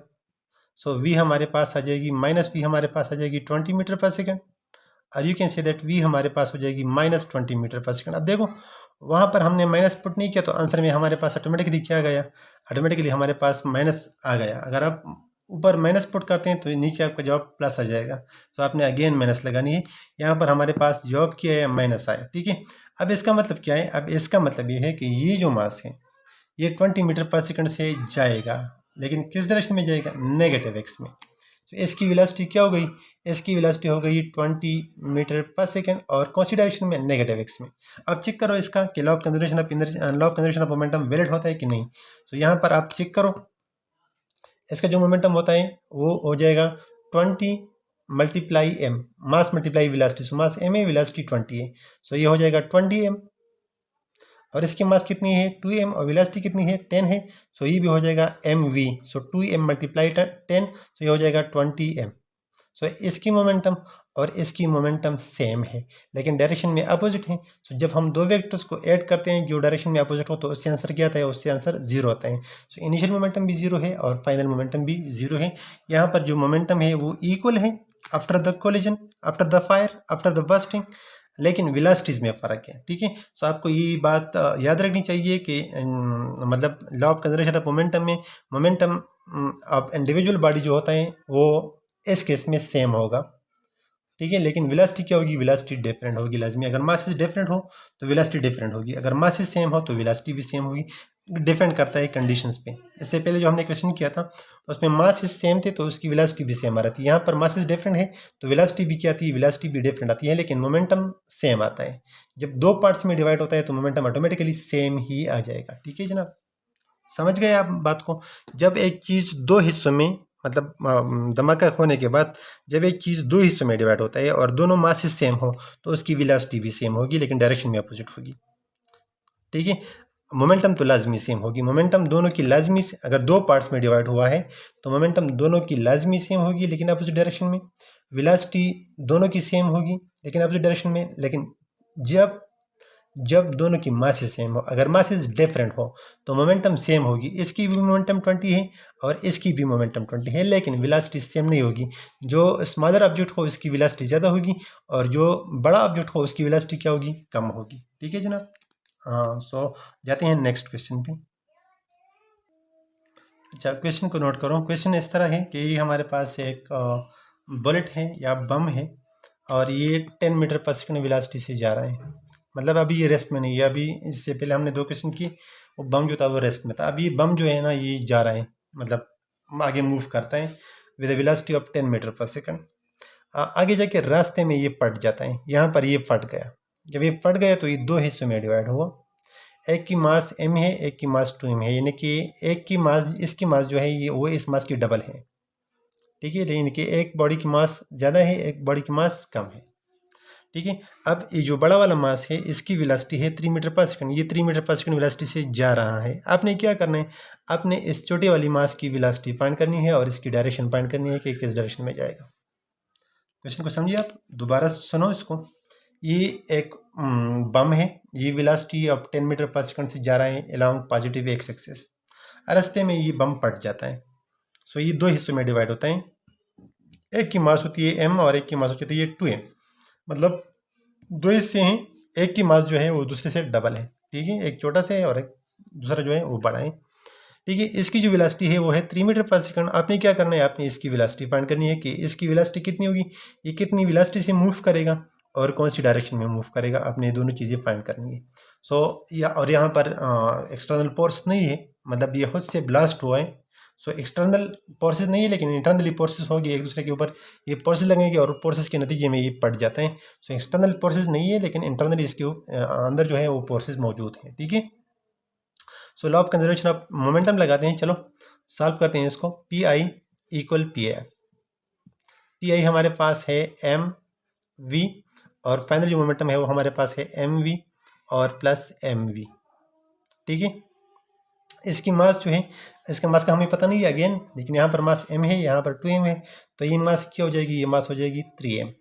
सो ये हो जाएगा 3m और वेलोसिटी इसकी कितनी है, 10 है। s इक्वल टू s की मास कितनी है, m, वेलोसिटी कितनी है, v है। हमें पता नहीं है कि मास कितनी है इसकी, वेलोसिटी कितनी है, हमने इसकी वैल्यू जस्ट सिंबल लगाए। s की मास कितनी है, 2m, m की जगह हमने क्या लगाया, 2m, क्योंकि इस बॉडी की जो मास है वो 2m है। इसकी वेलोसिटी कितनी है, वो है 3। सो ये हो जाएगा 30m, ये हो जाएगा mv और ये हो जाएगा 6m, 3 टू 6m। ठीक है, सो अब आपने इसको यहाँ पे लेके आना है, 30m माइनस 6m, माइनस 6 इस डायरेक्शन में, इस साइड पे गए इक्वेशन से माइनस हो गया और यहाँ पर बच गया mv। सो ये हुआ 30m माइनस 6m से आता है 24m, 24m is equal to m into v। ठीक है, सो m और m कैंसिल हो जाएगा। सो v की हमारे पास वैल्यू आ गई 24 metre per second, 24 metre per second आ गई। इसका मतलब ये है कि s की जो वेलोसिटी है वो 24 अब अच्छा, सो इस सब्जेक्ट की वेलोसिटी कितनी आ गई, इस सब्जेक्ट की वेलोसिटी आ गई 24 मीटर पर सेकंड। सो ये 24 मीटर पर सेकंड हो गया। ठीक है, लेकिन अब ये 24 मीटर पर सेकंड से किस डायरेक्शन में जाएगा, अभी हमने ये फाइंड करना है। सो ये हम किस तरह फाइंड कर सकते हैं कि ये 24 मीटर पर सेकंड से एस डायरेक्शन में जाएगा या एस डायरेक्शन में जाएगा। सो उसके लिए हम चेक करते हैं, इनिशियली जो मोमेंटम था वो कितना था, इनिशियली मोमेंटम जो था वो 30 था। सो फाइनली भी क्या होना चाहिए, फाइनली भी हमारे पास इनिशियल जो मोमेंटम है वो 30m है। फाइनल मोमेंटम भी क्या होनी चाहिए, 30m होनी चाहिए, लेकिन यहाँ पर 30 नहीं है। देखो चेक करते हैं, 30 होना चाहिए। इसकी मोमेंटम क्या हो जाएगी, मास मल्टीप्लाई वेलोसिटी, मास की है m और वेलोसिटी इसकी है 24, सो ये हो जाएगा 24m, मास मल्टीप्लाई वेलोसिटी। इसकी मोमेंटम कितनी हो जाएगी, मास इसकी m है और वेलोसिटी इसकी है 24, सो ये हो जाएगी 24, सो ये हो जाएगा 24m। इसकी मोमेंटम हो जाएगी 24m। इसकी मोमेंटम कितनी है, इसकी मोमेंटम है 3 टू 6, मास 2m है और वेलोसिटी 3 है, सो इसकी मोमेंटम हो जाएगी 6m। ठीक है, सो 6m और 24m। ठीक है, इनिशियल मोमेंटम कितनी थी, इनिशियल मोमेंटम थी 30। यहाँ पर मोमेंटम कितनी है 24 और 6, इन दोनों को जब हम ऐड करते हैं तो इनसे 30 आना चाहिए। इन दोनों को जब हम ऐड करते हैं तो इससे क्या आना चाहिए, इससे 30 आना चाहिए। सो 30 कब आ जाएगा, कब आ जाएगा, जब ये मोमेंटम भी पॉजिटिव हो और ये मोमेंटम भी पॉजिटिव हो। सो ये मोमेंटम जो है ये पॉजिटिव है 6, तो ये भी क्या होना चाहिए, ये भी पॉजिटिव होना चाहिए। और ये पॉजिटिव तब होगा जब ये किस तरफ जाए, जब ये जाए राइट साइड पे। सो इसकी वेलोसिटी 24 मीटर पर सेकंड हो जाएगी और किस डायरेक्शन में जाएगा, एस डायरेक्शन में जाएगा, जिस तरफ ये मतलब दोनों सेम डायरेक्शन में जाएंगे। सो इसकी वेलोसिटी होगी 24 मीटर पर सेकंड और किस डायरेक्शन में जाएगा, अलोंग पॉजिटिव एक्स एक्सिस जाएगा। अलोंग पॉजिटिव एक्स एक्सिस क्यों जाएगा, मैंने आपको समझाया कि इनिशियल मोमेंटम और फाइनल मोमेंटम सेम होना चाहिए। इनिशियल मोमेंटम हमारे पास था 30m, एम वी, एम इसकी है 3m, वेलोसिटी इसकी है 10, सो 30 मल्टीप्लाई 3 30 एम आ गया। फाइनल भी हमारे पास क्या होना चाहिए, 30m होना चाहिए। सो इसकी हमारे पास है, इसकी 6m है और इसकी 24m है। सो इन दोनों से 30 किस तरह आता है, जब दोनों पैरेलल हो, ठीक है। सो इसकी मोमेंटम एस डायरेक्शन में होगी, मतलब इसकी जो वेलोसिटी है वो भी एस डायरेक्शन में होगी, ठीक है। अब इसके ऊपर नेक्स्ट क्वेश्चन करते हैं, देखो। अच्छा, अब इस क्वेश्चन को देखो ज़रा। सेम क्वेश्चन है, मास 3m है, मास एक मतलब एक बम है, ये 20 मीटर पर सेकंड वेलोसिटी से जा रहा है। रास्ते में ये पट गया, एक की मास m है और दूसरी की मास 2m है, ठीक है। बड़ी वाली बॉडी की वेलोसिटी जो है वो 30 मीटर पर सेकंड है। आपने क्या करना है, आपने इस छोटे वाली मास की वेलोसिटी फाइंड करनी है। तो चलो फाइंड करते हैं। Law of conservation of momentum लगाते हैं। Initial momentum should be equal to final momentum, M V is equal to M V और प्लस एम वी, ठीक है। एम हमारे पास इनिशियली था 3, सो ये हो जाएगा 3m, और वेलोसिटी जो है वो 20 है, सो ये हो जाएगा 20 इज इक्वल टू, इसका जो मास है वो m है और इसकी वेलोसिटी v है। इसकी जो मास है वो है 2m और इसकी जो वेलोसिटी है वो है 30, ये हो जाएगा 60m, ये हो जाएगा mv और ये हो जाएगा 60m, ठीक है। 60m इस साइड पे आ जाएगा, तो 60m माइनस 60m हाँ is equal to M V, so ये हो जाएगा 0 is equal to M V, ठीक है। सो v हमारे पास क्या हो जाएगा, v हमारे पास हो जाएगा 0। अब ये क्या होगा जनाब, ये ऑब्जेक्ट जो है ये रेस्ट में आएगा, मतलब ये बिल्कुल मूव नहीं करेगा। क्यों मूव नहीं करेगा, इनिशियल मोमेंटम और final momentum should be equal, ठीक है। सो इनिशियल मोमेंटम कितनी है, इनिशियल मोमेंटम हमारे पास है 60m, मास 3m है, वेलोसिटी 20 है, सो मोमेंटम इनिशियल जो है वो 60m हो गया, ठीक है। फाइनल मोमेंटम भी हमारे पास 60 होनी चाहिए। सो इसकी मोमेंटम जो है, इसकी मोमेंटम m हमारे पास m है, वेलोसिटी 0 है। सो यहाँ पर जब हम 0 लगाएंगे सो ये हो जाएगा 0 और इसकी मास 2m है, वेलोसिटी 30 है, सो इसकी मोमेंटम क्या हो जाएगी, 60m हो जाएगी। सो लेफ्ट साइड पे हमारे पास मोमेंटम 60m है, राइट साइड पे भी क्या है, 60m है। लेकिन 60m तब आती है जब ये वाला चीज़ क्या हो जाए, जब ये वाली चीज़ 0 हो जाए, जब ये वाले ऑब्जेक्ट स्मॉल जो ऑब्जेक्ट हैं ये रेस्ट में आ जाए। सो ये वाले ऑब्जेक्ट जो है ये रेस्ट में होगा और ये मूवमेंट करेगा 30 मीटर पर सेकंड से, ठीक है। मतलब इस तरह से you can solve many MCQ, you can attempt many questions. जब भी आपको मसला हो आप कमेंट में लाजमी वो क्वेश्चन दे दीजिएगा, ठीक है। अब चलते हैं नेक्स्ट क्वेश्चन पे। अच्छा, आप इस क्वेश्चन को देखो। क्वेश्चन को इस तरह से है कि हमारे पास एक ट्रक है और इसकी मास जो है वो 1000 kg है और एक स्ट्रेट रोड पे जा रहा है with velocity of 10 meter per second पे, ठीक है। इस ट्रक की मास असल में 1000 kg नहीं है, बल्कि ये हमारे पास एक ट्रक है, लोडेड ट्रक है, लोडेड मतलब इसमें कुछ सामान रखा हुआ है और सामान और ट्रक का जो कंबाइंड मास है वो 1000 kg है और ये जा रहा है velocity of 10 meter per second पे। आगे जाके ना इससे सामान उतर जाता है, मतलब रास्ते में ऐसे सामान आहिस्ता आहिस्ता गिरता है, ठीक है। ऐसे सामान आहिस्ता आहिस्ता गिरता है तो इसकी मास क्या हो जाएगी, इसकी मास डिक्रीज होती जाएगी। सो एक टाइम था जब इसकी मास कितनी थी, जब इसकी मास 500 kg थी। सो अब इसकी वेलोसिटी कितनी होगी, सेम होगी या डिफरेंट होगी। तो सॉल्व करो आप इस क्वेश्चन को। क्वेश्चन को पहले समझो। एक ट्रक है और वो लोडेड है, मतलब इसमें मास रखा हुआ है, कुछ सामान रखा हुआ है।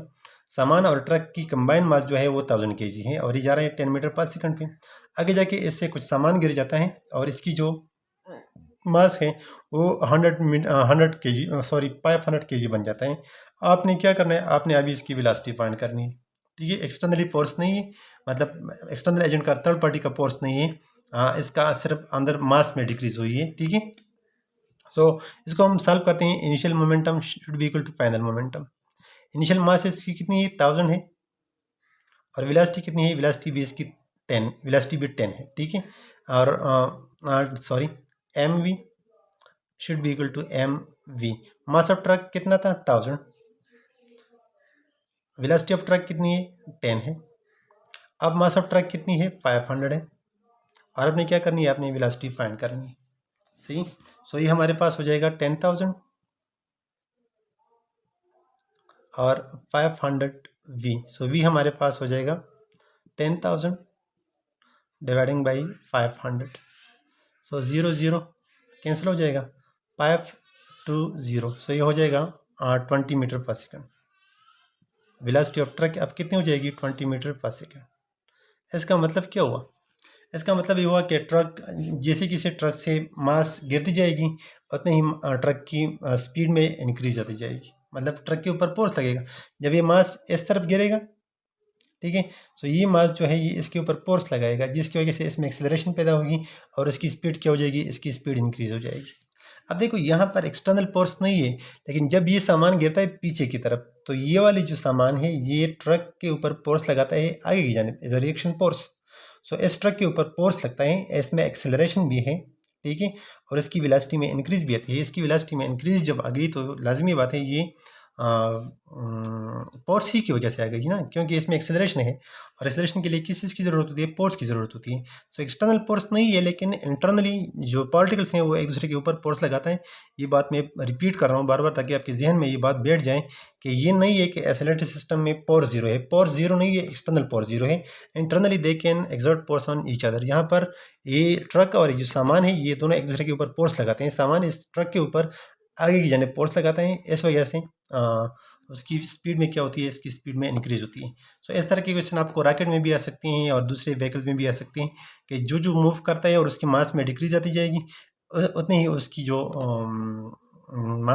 स्पीड है उसमें इंक्रीज आती जाएगी। ठीक है जनाब।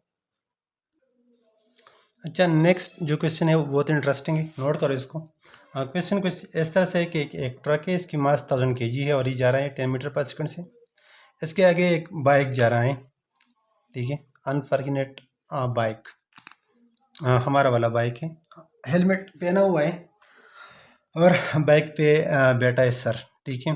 पीछे से ट्रक आ रहा है, ये ट्रक कोलिजन करता है इस बाइक से, ठीक है।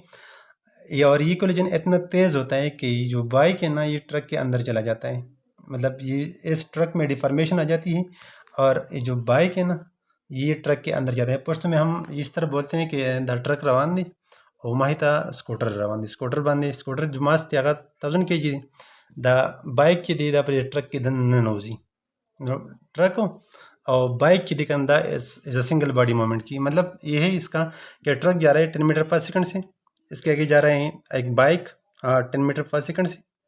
जब इन दोनों की कोलिजन होती है, एक्सीडेंट होता है, टकराव होता है, सो टकराने के बाद इस ये जो बाइक है ना ये ट्रक के अंदर चला जाता है। मतलब इतना तेज़ ये टकराव होता है कि ट्रक में डिफॉर्मेशन आ जाता है और बाइक बिल्कुल मतलब ये बाइक है, ठीक है, और ये ट्रक है।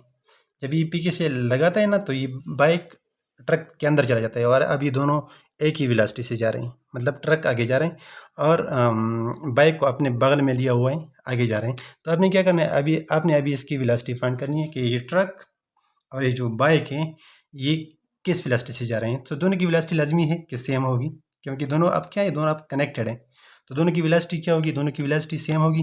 तो आपने वो वेलोसिटी फाइंड करनी है, इसको हम कहते हैं कंबाइन वेलोसिटी आपने फाइंड करनी है दोनों की, ठीक है। So law of conservation of momentum apply करो, ठीक है। Final momentum should be equal to initial momentum, final momentum should be equal to initial momentum.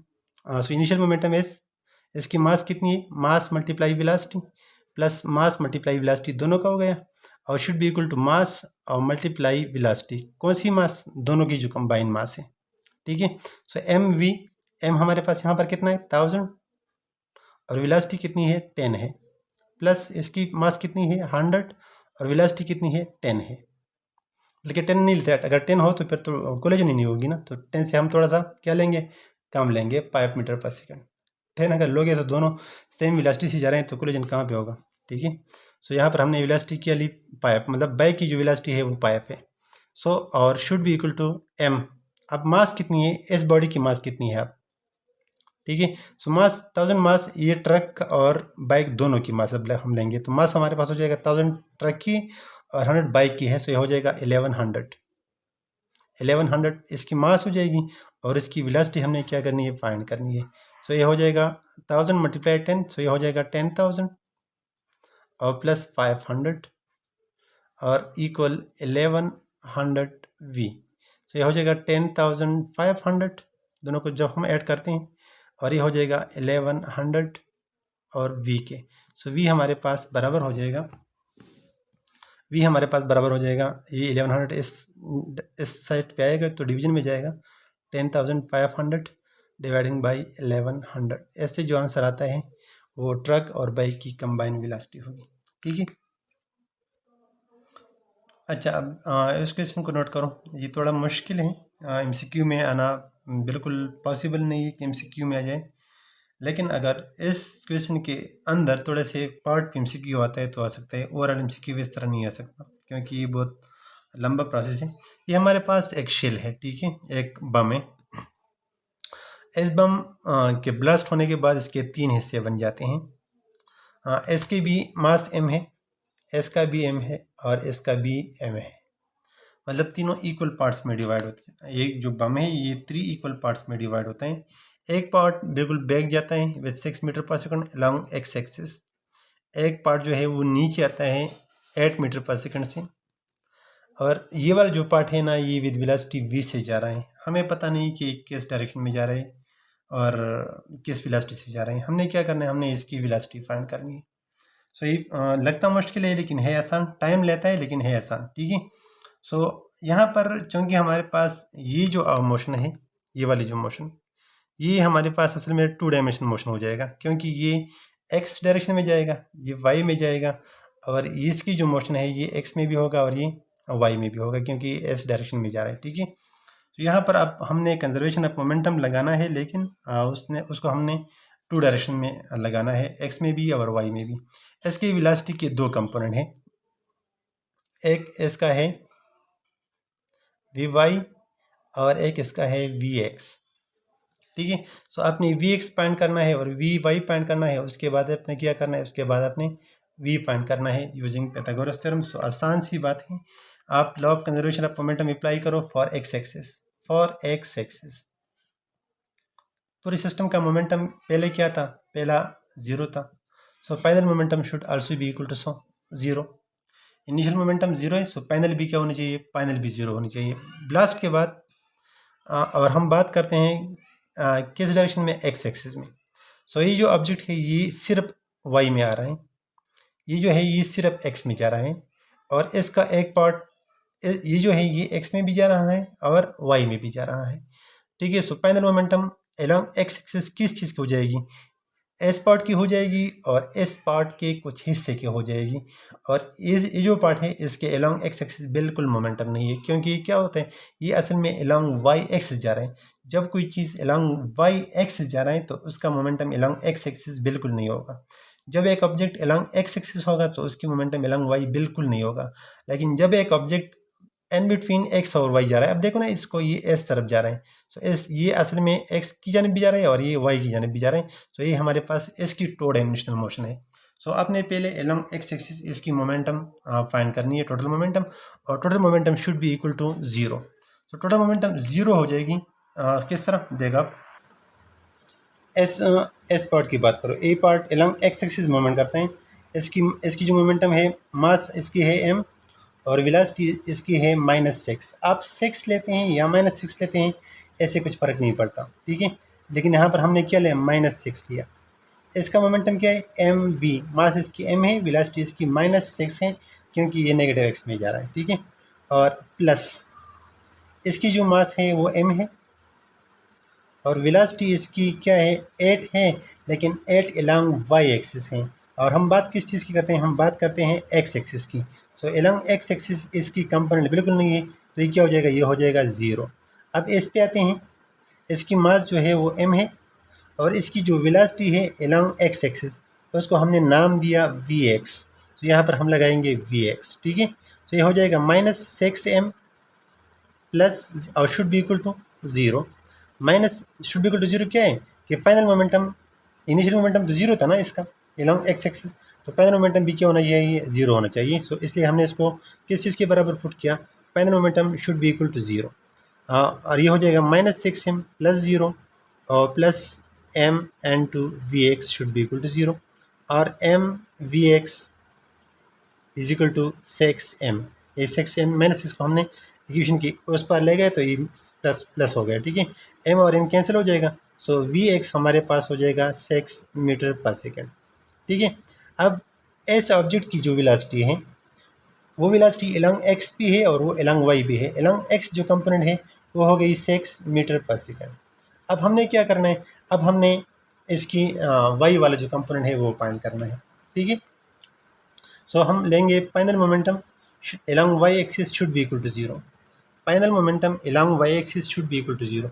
अब हमने फाइनल मोमेंटम क्या करना है, फाइनल मोमेंटम हमने फाइंड करना है along y axis should be equal to 0। अब देखो इसकी मास, इस पार्टिकल की बात करो पहले, इसकी मास m है और इसकी जो वेलोसिटी है वो सिर्फ along x एक्सिस है, मतलब इसकी वेलोसिटी along y एक्सिस नहीं होगी, क्योंकि ये सिर्फ x पे जाता है। जब कोई ऑब्जेक्ट सिर्फ x पे जाता है तो उसकी y पे वेलोसिटी क्या होती है, 0 होती है, ठीक है। इसकी मास जो है वो है m और इसकी जो वेलोसिटी है वो 8 है, लेकिन 8 किस तरफ है, नेगेटिव y है, नीचे है ना, तो इसको हम लेंगे -8। इसकी मास m है और इसकी वेलोसिटी क्या है, -8 है, ठीक है। प्लस इसकी मास कितनी है, m है, और इसकी जो वेलोसिटी है along y एक्सिस उसको हमने नाम दिया है vy। इन तीनों को प्लस करके हमें क्या मिला, 0 मिलना चाहिए according to law of conservation of momentum, ठीक है। सो ये हो जाएगा 0 -8m और plus m into vy should be equal to 0 और m into vy should be equal to 8m और m और m कैंसिल हो जाएगा। सो vy हमारे पास हो जाएगी, हमारे पास हो जाएगी 8 मीटर पर सेकेंड, ठीक है। सो इसकी जो वेलोसिटी है along y एक्सिस, इसकी जो वेलोसिटी है along y एक्सिस वो हो जाएगी 8 मीटर पर सेकेंड, ठीक है। सो इस पार्टिकल की हमने वेलोसिटी फाइंड की along x एक्सिस और along y एक्सिस। इसको हम अब इस तरह ले सकते हैं, इस थर्ड पार्टिकल की जो वेलोसिटी है इसकी vx और प्लस vy वेलोसिटी वेक्टर। सो v हमारे पास हो जाएगी along x एक्सिस है ये 6, ये हो जाएगा 6i और vy हमारे पास है 8 और ये हम लिखेंगे j। i का मतलब है along x एक्सिस, j का मतलब है along y एक्सिस। सो ये इसकी वेलोसिटी हो गई। अब ये अपनी वेलोसिटी की मैग्नीट्यूड मतलब स्पीड फाइंड करना है। सो आपने क्या करना है, ये 6 मालूम है और 8 मालूम है और आपने ये v फाइंड करना है, तो आपने पाइथागोरस थ्योरम लगानी है। पाइथागोरस थ्योरम हमें कहता है कि base square plus perpendicular square is equal to hypotenuse square. So v हमारे पास हो जाएगा 6 स्क्वायर और plus 8 square under the root, so इससे आ जाएगा 10 मीटर पर सेकेंड, ठीक है। क्वेश्चन थोड़ा सा लॉन्ग है, लेकिन जब आपको समझ आता हो तो आप इसको with in a minute solve कर सकते हैं, ठीक है। अब यहाँ पर देखो इस क्वेश्चन के अंदर कितने सारे MCQ बनते हैं। देखो अब इस मास की वेलोसिटी 6 है, along x एक्सिस जा रही है। सो along x एक्सिस इसकी भी वेलोसिटी क्या होनी चाहिए, 6 होनी चाहिए, ताकि x एक्सिस पे एक दूसरे को कैंसिल करें। ये हमारे पास along x एक्सिस जो मोमेंटम है वो 6m है, यहाँ पर 6m होनी चाहिए, तो m हमारे पास m है और वेलोसिटी क्या होनी चाहिए, 6 होनी चाहिए। सो 6m मतलब 6 मोमेंटम ये हो गया और 6 मोमेंटम ये हो गया, दोनों ने एक दूसरे को कैंसिल किया। सो along x एक्सिस 0 हो गया। अब along y एक्सिस कितना मोमेंटम है, along y एक्सिस मोमेंटम है 8, यहाँ पर वेलोसिटी 8 है और मास m है। सो 8m इसकी मोमेंटम हो गई along y एक्सिस। सो along पॉजिटिव x भी कितने होनी चाहिए, along y एक्सिस भी 8m होनी चाहिए। अब चेक करो ज़रा, देखो इसकी वेलोसिटी 6 मीटर पर सेकंड है। सो बैक साइड पे वेलोसिटी कितनी होनी चाहिए, इसकी 6 मीटर पर सेकंड होनी चाहिए। along y एक्सिस की वेलोसिटी 8 है, सो along y एक्सिस इसकी वेलोसिटी कितनी होनी चाहिए, 8 होनी चाहिए, ताकि एक दूसरे को क्या करें, कैंसिल करें, ठीक है जनाब। सो इसको समझो, इस क्वेश्चन को समझ ना आता हो तो कमेंट में लाजमी बताइएगा, ठीक है। इस वीडियो को बार बार देखो, this question is very important, ठीक है। मतलब इस तरह के क्वेश्चन में आपने जो पार्टिकल गिवन है उसके आपने 2 डायमेंशनल एनालिसिस करना है। इसकी 2 वेलोसिटीज अपने फाइंड करनी है, along x एक्सिस और along y एक्सिस, ठीक है। अब आपको मैं लास्ट क्वेश्चन करता हूँ, इस सोल्यूशन के बगैर आपको मैं बताऊंगा कि इसकी वेलोसिटी कितनी बनती है, ठीक है। नोट कर लिया इसको।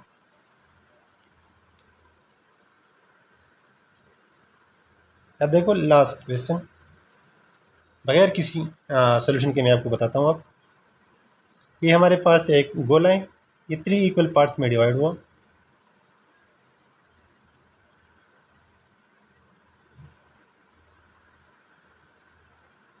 थ्री इक्वल पार्ट्स में, इसका ई भी एम है, ई भी एम है और ई भी एम है। ये चलता है लेट से 6 मीटर पर सेकंड पे, ये नीचे आ रहा है 8 मीटर पर सेकंड पे, बल्कि मैं इसको दूसरी वैल्यू देता हूँ, ये आता है 10 मीटर पर सेकंड पे, ये नीचे आ रहा है लेट से 20 मीटर पर सेकंड से। आपने क्या करना है, आपने इसकी वेलोसिटी फाइंड करनी है, फाइंड करो इसकी वेलोसिटी।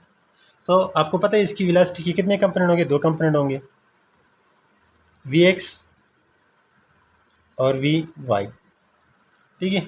सो जिस तरह मैंने आपको पहला क्वेश्चन किया, आप उस तरह ट्राई करें और आप Vx और Vy की वैल्यूज़ फाइंड करें। ठीक है, और उसके बाद आप पिथागोरस थ्योरम अप्लाई करें। लेकिन यहाँ पर मैं आपको डायरेक्ट Vx और Vy फाइंड करके देता हूँ। Along X axis momentum zero होना चाहिए। सो इस एलॉन्ग एक्स एक्सिस कौन कौन बॉडी मूव कर रहा है? ये body along X axis move करता है, और ये बॉडी जो है ना, ये वाला, ये एलॉन्ग एक्स एक्सिस मूव नहीं करता, लेकिन इसका एक component along X axis move करता है। मतलब इसका एक वेलोसिटी का एक कंपोनेंट एलॉन्ग एक्स एक्सिस है। सो इसकी मास जो है एम है, इसकी वेलोसिटी कितनी होनी चाहिए ताकि ये मोमेंटम और ये मोमेंटम इक्वल हो जाए, ताकि कैंसिल हो जाए। क्योंकि एलॉन्ग एक्स एक्सिस मोमेंटम हमें क्या होना चाहिए? ज़ीरो होना चाहिए ना। Before fire momentum along X axis zero था, initial momentum along X axis क्या था? ज़ीरो था। सो फाइनली भी क्या होना चाहिए? फाइनली भी ज़ीरो होना चाहिए। सो फाइनल इस डायरेक्शन में जो मोमेंटम है वो हमारे पास है एम वी। एम इसकी मास एम है, वेलोसिटी इसकी 10 है, तो ये हो गई 10 एम। सो इस डायरेक्शन में भी क्या होनी चाहिए? इस डायरेक्शन में भी 10 एम ही होनी चाहिए। सो एम हमारे पास एम है, और वी एक्स कितनी होगी? वी एक्स हमारे पास हो जाएगी, इस तरफ की जो वेलोसिटी है ये 10 होनी चाहिए। सो ये वी एक्स हमारे पास हो जाएगा 10 मीटर पर सेकंड डायरेक्ट। अच्छा, एलॉन्ग वाई एक्सिस मोमेंटम भी जीरो होनी चाहिए। सो ये बॉडी तो एलॉन्ग वाई एक्सिस मोमेंट नहीं करता है, तो ये तो निकल गई बस, इसका वाई एक्सिस में इसकी रिवोल्यूशन में कोई पार्ट नहीं है। ये बॉडी नीचे आ रही है बिल्कुल वर्टिकली डाउनवर्ड। तो इसकी जो वाई एक्सिस की वेलोसिटी है वो हमारे पास है 20। सो एस सब्जेक्ट की वाई भी है और एक्स भी है। सो एक्स की हमने फाइंड की, वो हमारे पास आ गई 10, और इसकी वाई की कितनी होनी चाहिए? इसकी वाई की होनी चाहिए, नीचे जो मोमेंटम है वो कितना हुआ है? नीचे along नेगेटिव वाई एक्सिस जो मोमेंटम है वो हमारे पास है p equal to M V. So m हमारे पास है m और वी वाई हमारे पास है 20। सो ये हो जाएगा 20m। ये मोमेंटम along वाई एक्सिस है नेगेटिव। इतनी पॉजिटिव की तरफ होनी चाहिए कि ताकि दोनों एक दूसरे को क्या करें? ताकि दोनों एक दूसरे को कैंसिल करें। सो इसकी वी वाई कितनी होनी चाहिए? इसकी वी वाई होनी चाहिए 10, सॉरी 10 नहीं, मास इसकी m है। सो वेलोसिटी इसकी कितनी होनी चाहिए? 20 होनी चाहिए। सो वी वाई हमारे पास क्या जाएगी? 20 मीटर पर सेकंड। सो इस पार्टिकल की वी एक्स की वैल्यू हो जाएगी 10 और वी वाई हो जाएगी 20। और जब आप वी फाइंड करते हैं तो आपने क्या करना है? आपने फिर पाइथागोरस थ्योरम लगाना है। This question is very important, मतलब by inspection you can do it. ठीक है, तो यहाँ पर हमारा ये टॉपिक आज ख़त्म हुआ। थोड़ा सा टफ था और लेंथी भी था, लेकिन इसके बगैर ये हो नहीं सकता था। For the paper point of view this topic is very easy, बल्कि the easiest topic of the whole chapter. और MCQ के लिहाज से it is a bit tough, but you can do it. You should trust in yourself and you should trust in God. I'll be afraid that you may get high marks, high ranks, and have a blessed and have a good and bright future. Allah Hafiz.